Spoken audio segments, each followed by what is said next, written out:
us this evening. As you know, during the Second World War, after Germany invaded Poland in 1939, the Soviet Union also occupied the eastern Poland under the Molotov-Ribbentrop Pact. Hundreds of thousands of Poles, including women and children, were deported to Siberia and Central Asia by the Soviet authorities.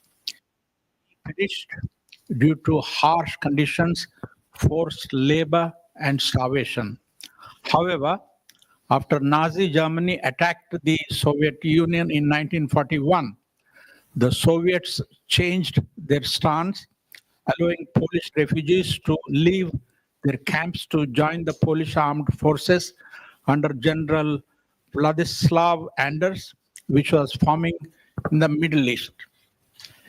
This led to mass exodus of Polish refugees to Persia, which is Iran, British India, and East Africa. Among these refugees were around 1,000 Polish children who had lost their parents due to Soviet repression. While many countries were reluctant to take them in, one Indian lead ruler, Maharaja Digvijay Singh Ji Ranjit Singh Ji Jadeja, the Jam Sahib of Navanagar, now in Gujarat, welcomed them with open arms. The Maharaja set up a special camp at Balachadi near his summer palace to provide the children with shelter, food, and education. He treated them as his own, calling them my dear Polish children. His generosity earned him deep respect from Poland, and he is still remembered as a hero in Polish history.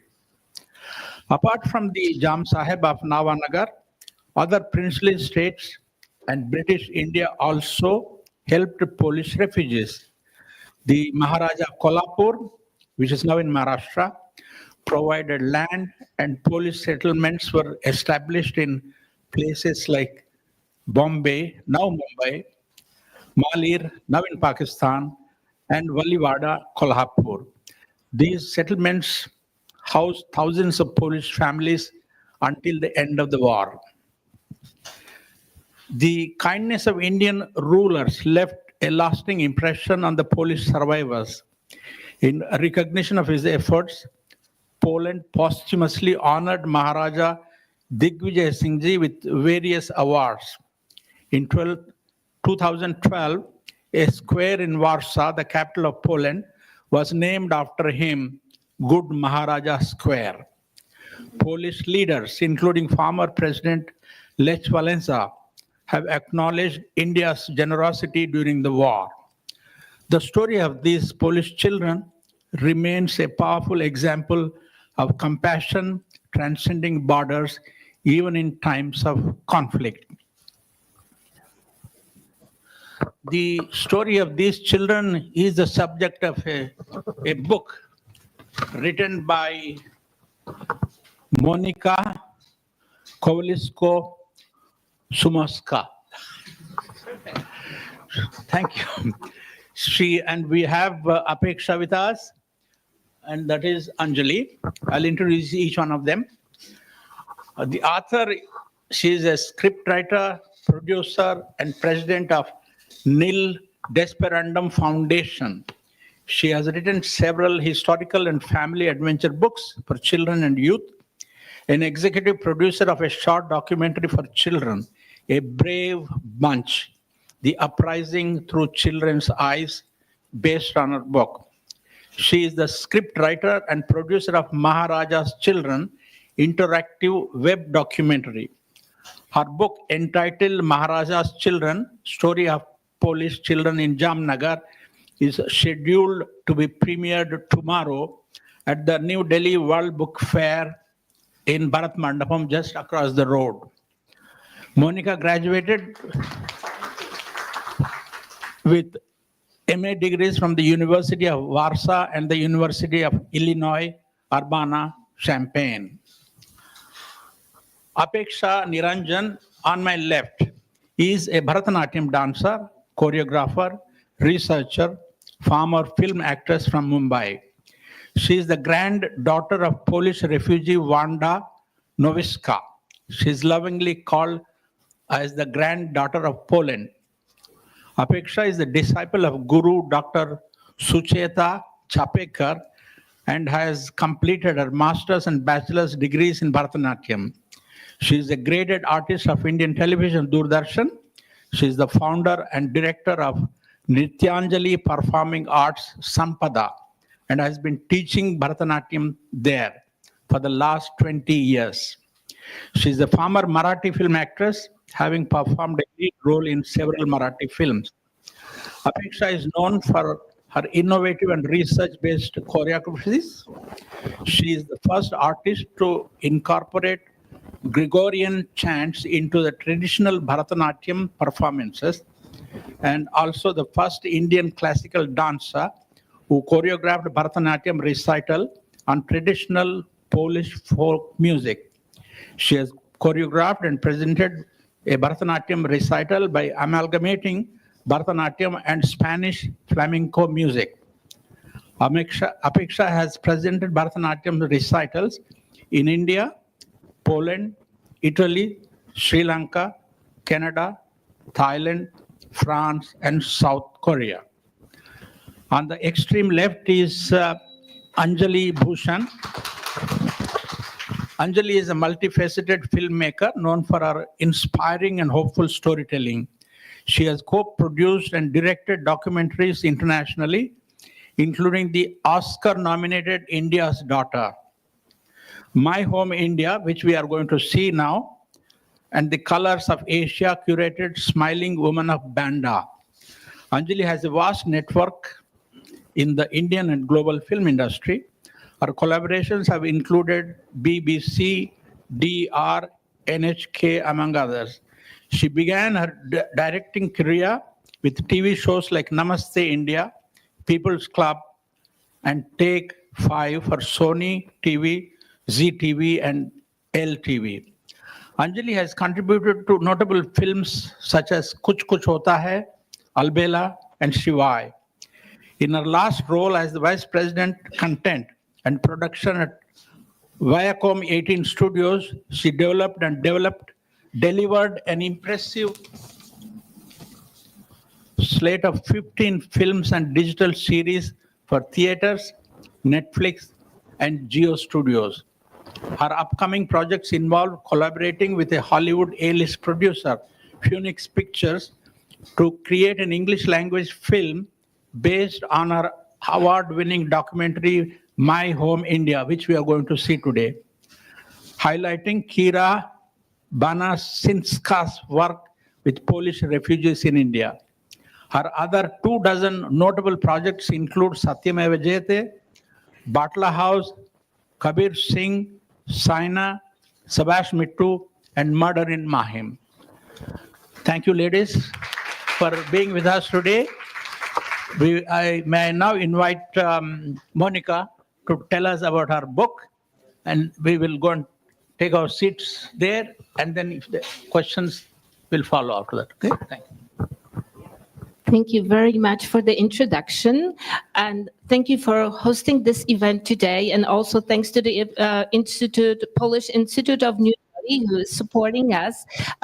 Thank you very much. I will do a short presentation to start, but the main part of my speech today will be asking Anjali and Apeksha questions because they know a lot about this story, if not more than I do. So please put on the first slide.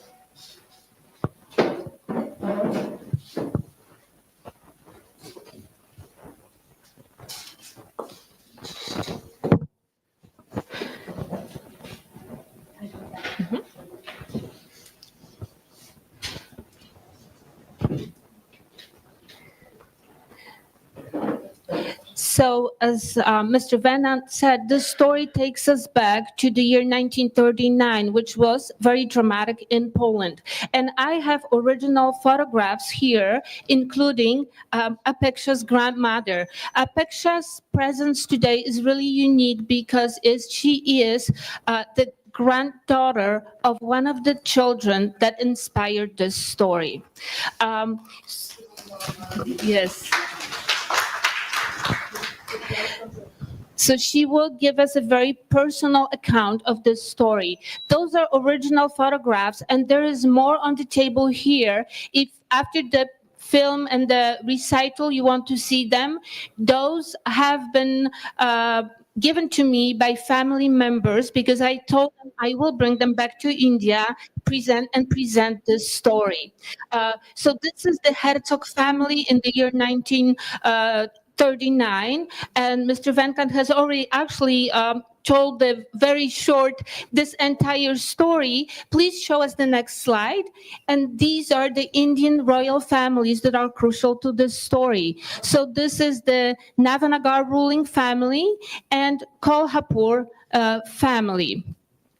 And these people, the ruling families of Navanagar and Kolhapur, do not know the Polish families in 1939, but in 3 years, the Polish kids will be in the family of the Navanagar rulers, because by the year 1946, they will be adopted legally by Maharaja of Navanagar state. So this story is really incredible because during World War II, it is a story of compassion and of love that has been shown to the Polish people here in India, in the princely states.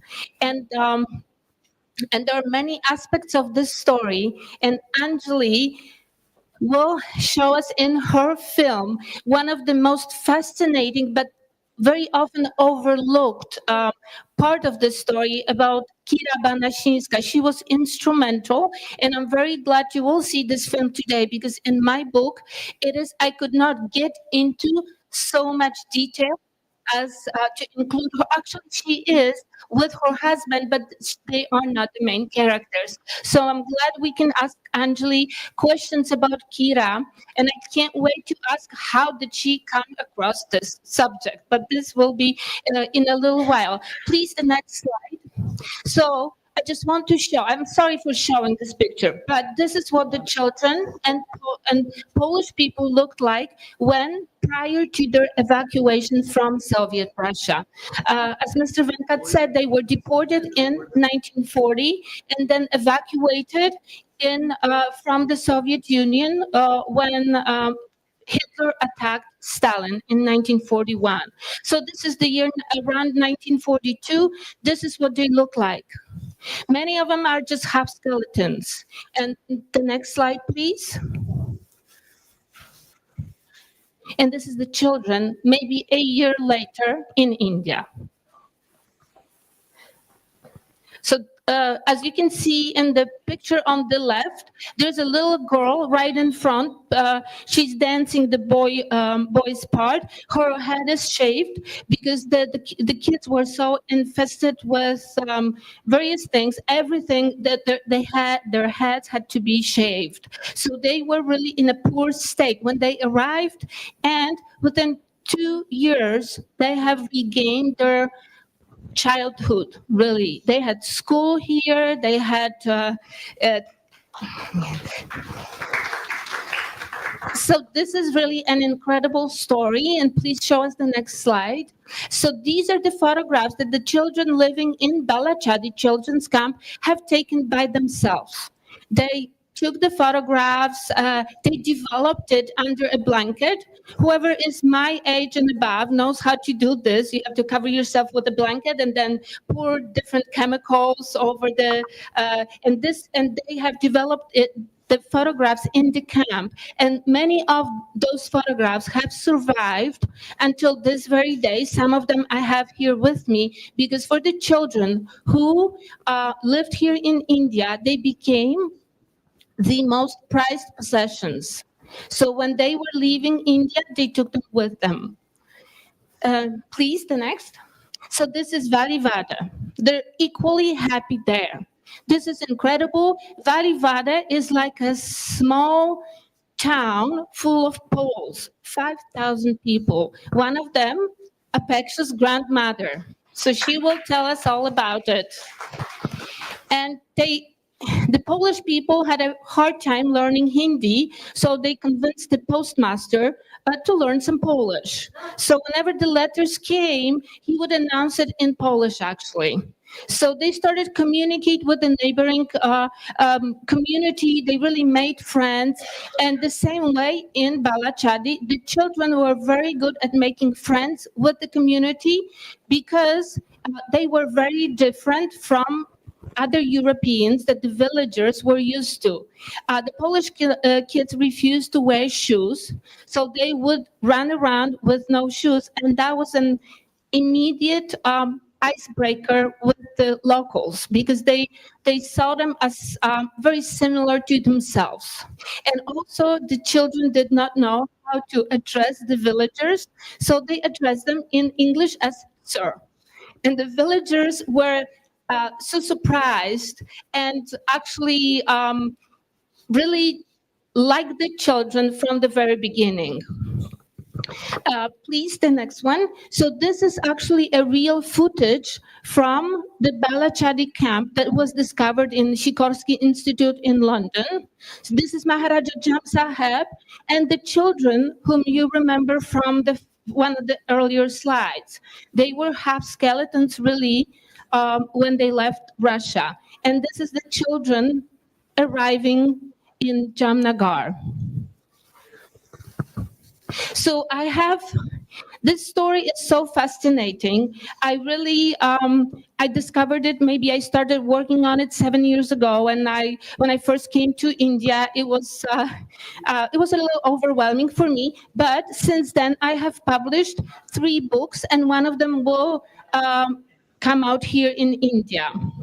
So this is the cover on the left. So this is the one you can find at bookstore. It has been published by the National Book Trust. So this is basically my presentation, and I did not want to go to take up too much time because I have those great ladies with me today, and I can ask all the questions that I've been dying to ask. Thank you, Monica. Now, Apeksha and Anjali are with us. They know more about the whole story than I do, or even you do. Yes. So I invite both of them to engage in a conversation with you, ask questions and respond, so that our audience will get to know more about the book. Anjali and Apeksha. I think we'll just speak. Maybe I'll ask 4 questions, and then we'll do the Apeksha. Actually, we'll do the dance, and then your film, and then maybe a Q&A session. I think that'd be yes. Any, yeah, right there is fine. Yes. So,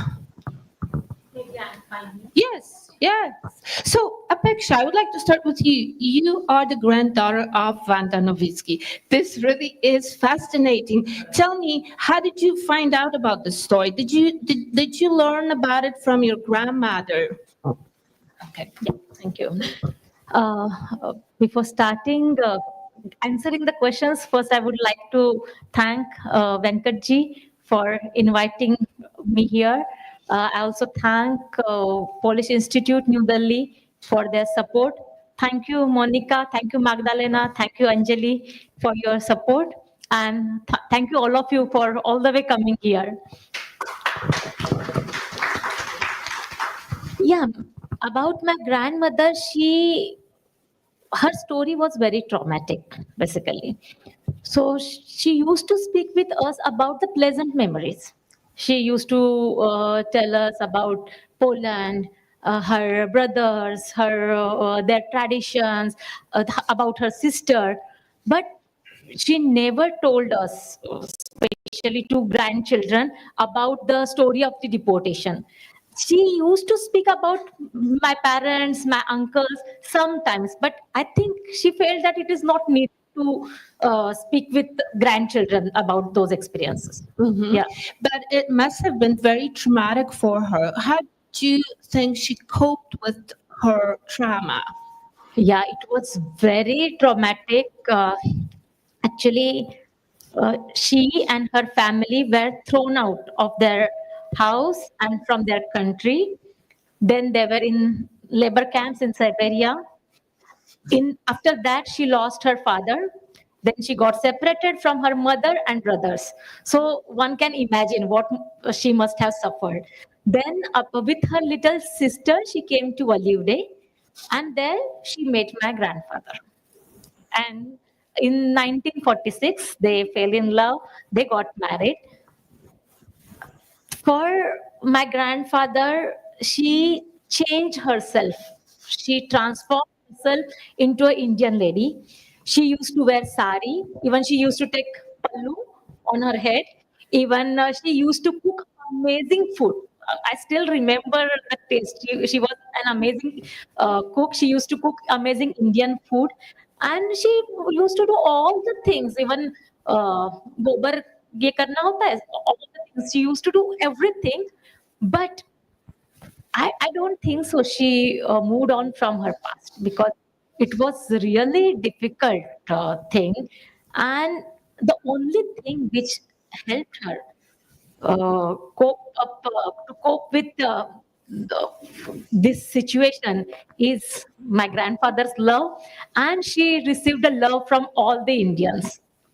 Yeah. So I've read in a book, Poles in India, Mhm. that both the camp administration in Valivada and was against the marriage Yeah. of your grandmother with your grandfather. Yeah. So she actually escaped from the camp Yeah. with the help of your grand aunts, Yeah. and they were married. And then she returned the next day to tell everyone at the camp that she is actually. I know little information about that. That they escaped and they got married secretly in one of the temples, Vithala temple. And then my grandfather's family, they were refusing to accept them. Then they were living with their friends and one of our relatives. Uh, and when my one of the uncles, my eldest uncle, he born that time. He again, his family accepted them. Oh, Yeah, okay. And then how many great uncles did you have?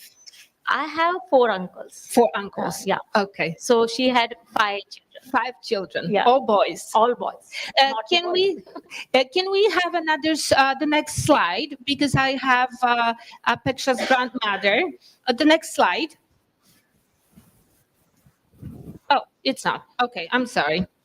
So, oh, I'll see. Okay, okay, okay, okay. Okay. So, Apeksha, why did you choose to portray this story in Bharatanatyam dance? That is seems very difficult, because Bharatanatyam usually depicts mythological stories. Yeah, so there are two answers. One is from my childhood, I used to listen the stories of refugees. I was always meeting different people, Polish people, and I was listening the stories of Maharaja, Dobre Maharaja. And when I first time went to Poland, I saw that everyone is they Polish people give lots of respect to Dobre Maharaja. So I was always curious about him, and then I read Monica's book. And after reading this amazing book, I decided, yes, I'm going to dance on this Thank story. you. So she's the inspiration who made me to Thank you. dance on this story. So that is the thing I chose, but it was not that easy for me initially, because in Bharatnatyam, we depict Indian tradition, Indian way of Indian living, basically. So even our hand gestures are accordingly we use in Bharatanatyam. But in this recital, I was supposed to choreograph uh, recital which is based on Polish lifestyle. So there is a vast difference in them. For example, uh, Polish women never wear sari, but wear frock. So I wanted to show the long frock. How for in Bharatanatyam we show wrap sari with pallu. We are used to that. But now how to show frock? So we need to think that people should understand it's the frock. So those things like a Polish lady never wear gajra, but they wear tiara. So these minute things, I was working on that, and yeah, it was challenging to translate it in the language of Bharatanatyam, but it was very exciting. Great. And Yeah. we'll see the result today. Yeah, but to be very honest, the most challenging part was that to realize that the story is of my grandmother and what she has suffered, realizing that was very, very difficult. And through when I was going into the skin of the character, I was experiencing all the trauma. I still remember, even it happens when I think about it, the tears start rolling from my eyes because it is very difficult because just listening story is different and enacting it, going into that character is very touching. So that was challenging for me. Thank you very much for sharing such a personal perspective on this subject with us. And we will see your Thank you performance. so much, Monica. Thank you. And Anjali, I'm so happy to have you here. I'm so happy to be here. So, how did you come across this subject here in India? Oh, it's very little is known about it. In fact, nothing was known about it to me for sure. When I was told the story first by Colonel Gaikwar, who's a family friend and lives in Kolhapur. He's the royal family of Kolhapur. So I thought he's joking Okay. because I was like, no, that's not possible. How can you have Polish children roaming around India? And then he said, you should just pick up your camera and come. Okay. And I thought he was joking, and I was like, to come and do what? And he said, shoot. I said, with whom? So he said, you just come, everything is ready. And I was like, what do you mean? And he made me meet her grandmother. So I met Wanda as the first Polish, the proof of a Polish Right. person having been here. And yeah, that was our first shoot. I was my own driver. I put my daughter in the back of the car with Maharaja'S Children, who was in the embassy at the time, and she gave me a little bit of detail. And she had met Kira, and on a train station, she had met Kira many years ago. So she said, "Let's just do we want to write a book or should we write an article? What should we do?" I said, "Well, I can't make a fiction film on this right away because I don't know the story. Let's do a documentary first." Okay. So with that thought, we started our first shoot in 2009, I think. Yeah. Okay. I was told about the story in 2006 Okay. with the First World War veteran officer. We were there for his birthday, I think, in a church in Bandra. That's where I was told the story first. Okay. And but you chose Kira out of all the survivors and the Maharaja and the children. You chose Kira, and I'm very glad that you did because this is often overlooked, and she was instrumental. So, how did you decide to do a movie on her particularly? So it was a very difficult choice because Margozata and I used to keep debating on what was the story because this is such a big story. So Right. which way do we enter the story? Kira, we realized, I also read Kira's unpublished book, which I read in I think record time.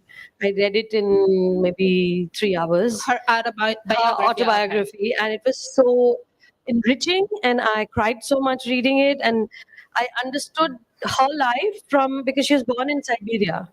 So it was almost prophetic that she was born in Siberia. She became consul general's wife, went to Japan, and then came to Bombay as the first consul general, and they set up the consulate in Mumbai, Bombay at that time in Malabar Hill. And there was this whole world which she was part of, and she talks about how a butterfly comes out of the larva. So how she had this very butterfly existence to begin with, where she was just throwing parties and making friends, and she made friends with all these Maharajas. And a lot of footage you're watching, the 2 clips you said, are shot by Kira.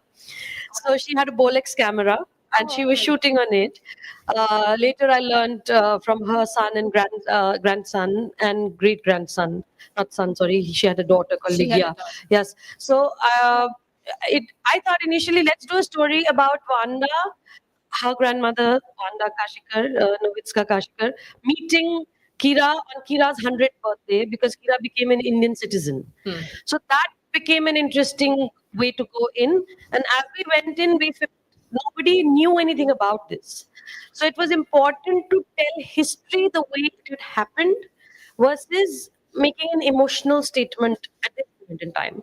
So we first wanted to just gather the history right, after which we would think of the emotional statement. Right, right. So, doing your research, did you ever come across this other version of this story, this narrative of actually the Poles escaping Nazi Germany and not the Soviet Russia? Because it was very surprising for me when I came to India that there is a different narrative to this story. Yes, absolutely. In fact, I myself was in that narrative, right? When somebody told me there were Polish children from Siberian Russian labor camps, my maths was like, what do you mean? But when the Nazis who took them, like, that's the parlance, the common parlance that we all know of, and that's the history we've read. So it became very interesting to learn that they were all Catholics. In fact, they weren't even Jewish. So this whole bifurcation, the mythology that has been created around the war, the drama of this World War II, has been that the Poles were annexed by Nazi Germany. But the truth, and my film begins on that, is that it was annexed on 1st of September 1939 by Nazi Germany, and on 17th September 1939 by Russia. So it was a division of Poland, and they took the people as per the areas they were settled in. In fact, the Ukraine War Theatre kind of also is involved in that, because that was part of Poland at the time. So it's quite interesting how the whole suppression of this narrative has happened, and nobody has told the narrative, which is why it became really important for us to say it right. So this is why I'm so glad to see your movie, because it tells the way it happened. Why do you think the true narrative was suppressed? Do you have any idea? I mean, in the learning of it, because it's literally like uncovering history. Absolutely. When one is shooting and directing and piecing together a story like this, I think the Jewish narrative has been made into many films. It's been exploited a lot, and also my personal view is that because Poland and the Polish children were seen as fodder for the war, and Polish people have been seen as fodder for war, and you can quote me on it, I don't care. Yeah, because this is something that people don't want to always address. So European history has been quite dotted with annexing of Poland, many times, and this was the third annexation or the fourth annexation. Fourth annexation. So people don't know about the previous three, Right. and they don't want to study it because it's deep into the history. Yeah, It doesn't have relevance for them somehow, though it does. But I feel that it's in the common narrative of the West or the allies. It suits everybody to think this way, because the people who were survivors were sent behind the Iron Curtain. Very unfortunate lives there. There's many stories there to be told, and there was the children who were taken into England, or via India, went into even New Zealand and Australia. Had people, and I've met some of them, and France and Argentina, and through US, Canada, and through Africa. There were camps in Africa, because remember, India is going through 1942 is Quit India movement. So you have to understand in context how difficult this time is and how peculiar this time is. So the government in exile, the Polish government in exile, was the main, the soldiers of the war. So though they were supported by England and US, and French, but there was a main fodder for the war was Polish people, and there were Indians who had gone as well. So Indians and the Poles are very thick from World War I and World War II. These are histories that have not been spoken about enough. Right. Yes. Yes. I can go on and on. I know, so can I. But I was really moved to see in your film some of the people I have met and interviewed for my book and for my interactive documentary.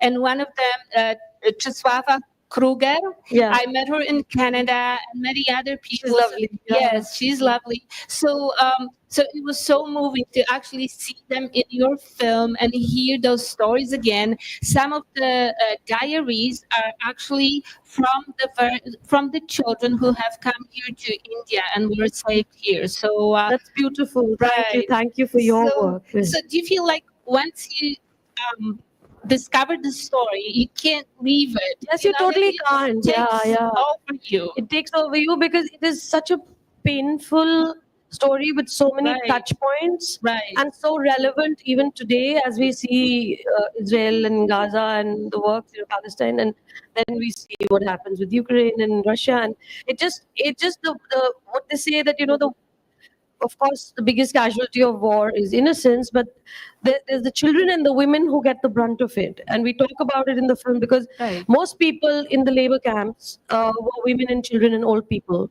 And the men were taken to war either for the Bolshevik army or they were joining General Lander's army. So, of course, they have a tough time as well. Nobody's discounting that. There is these are innocent people who did not make any of these decisions, Right. and a lot of them were farmers, or they were just little children.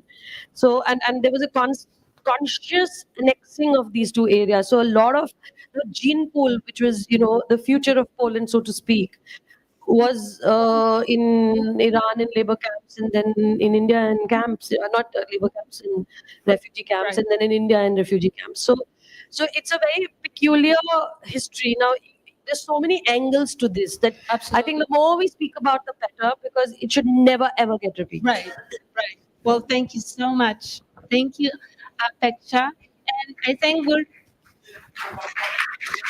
Yes, yes, yes. Do you want the mic? Yeah. Just speak what I Oh, okay. Okay.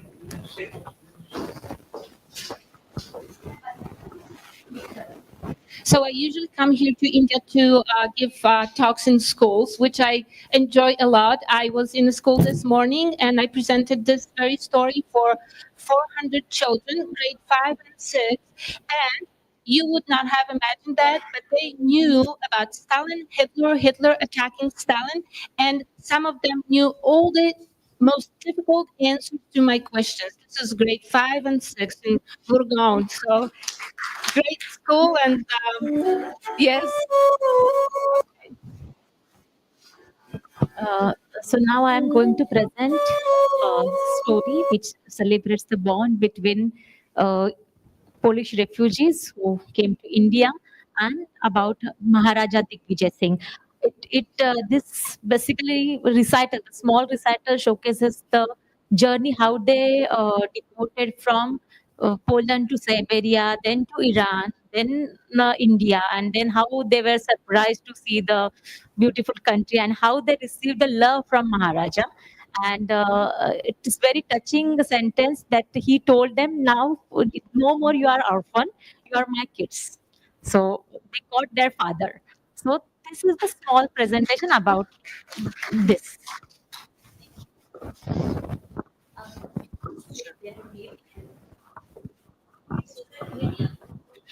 No, that is fine. But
Rasdwashri.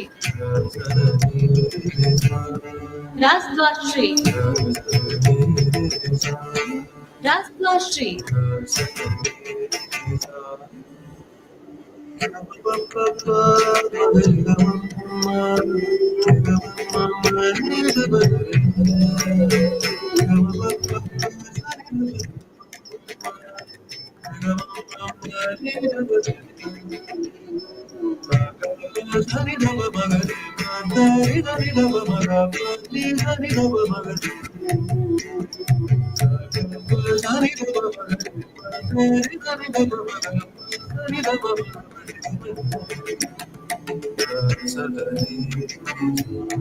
Rasdwashri. Rasdwashri. Rasdwashri.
The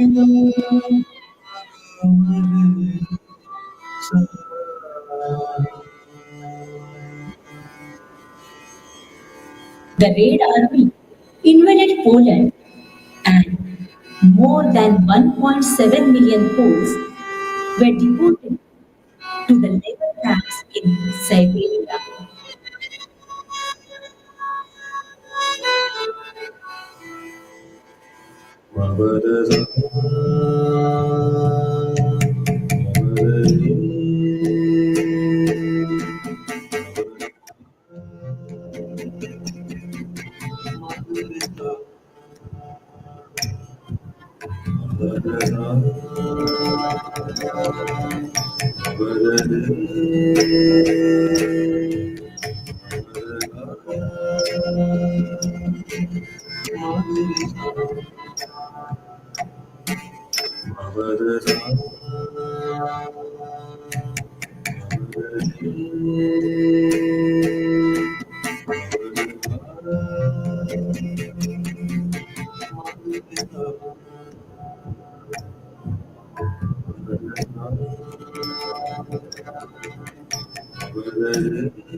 Siberia, the poles reached to Iran, from where the kids were deported to India.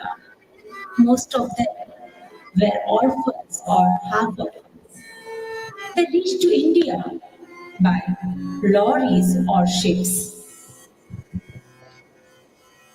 Tacham, tacham, tacham, jadu takadim, tacham, tacham, tacham, jadu takadim, tacham, tacham, tacham, jadu takadim, tacham, tacham, tacham, jadu takadim, tacham, tacham.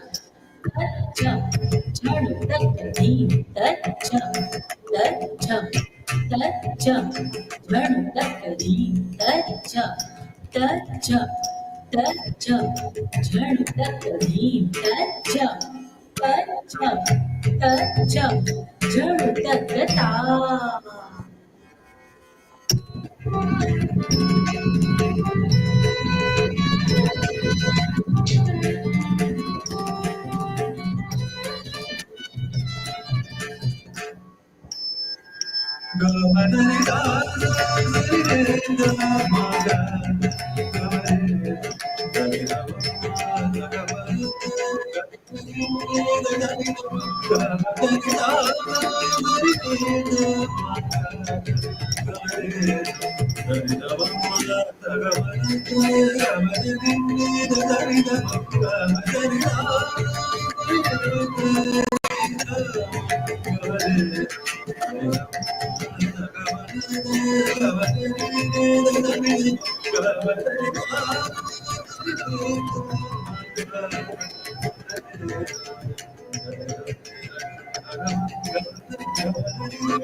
वक्रतुण्ड महाकाय सूर्यकोटि समप्रभ निर्विघ्नं कुरु मे देव सर्वकार्येषु सर्वदा वक्रतुण्ड महाकाय सूर्यकोटि समप्रभ निर्विघ्नं कुरु मे देव सर्वकार्येषु सर्वदा.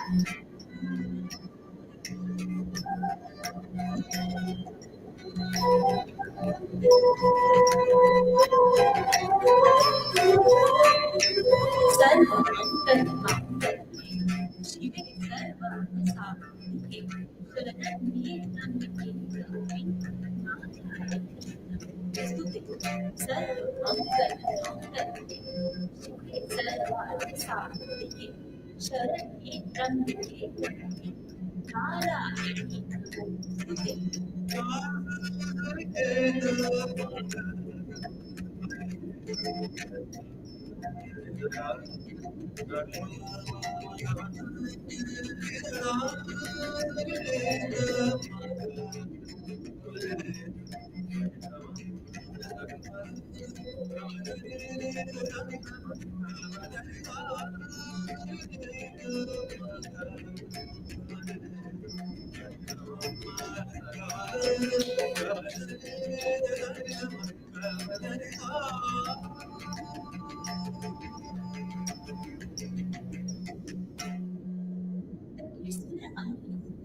With the diverse culture of India.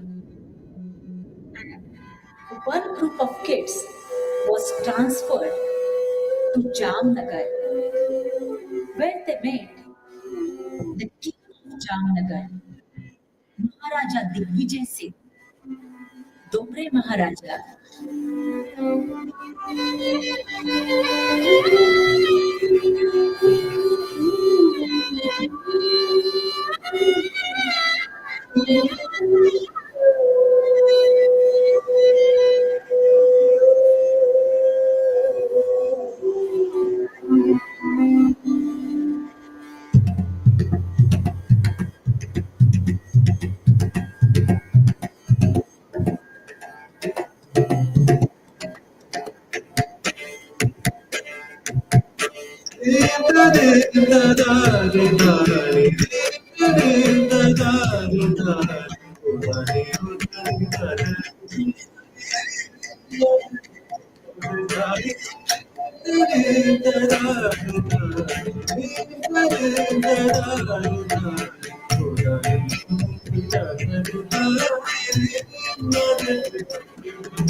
Maharaja Digvijay Singh bestowed a love on kids.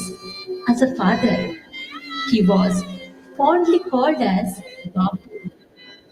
More than 1,000 kids lived in Jamnagar for 5 years.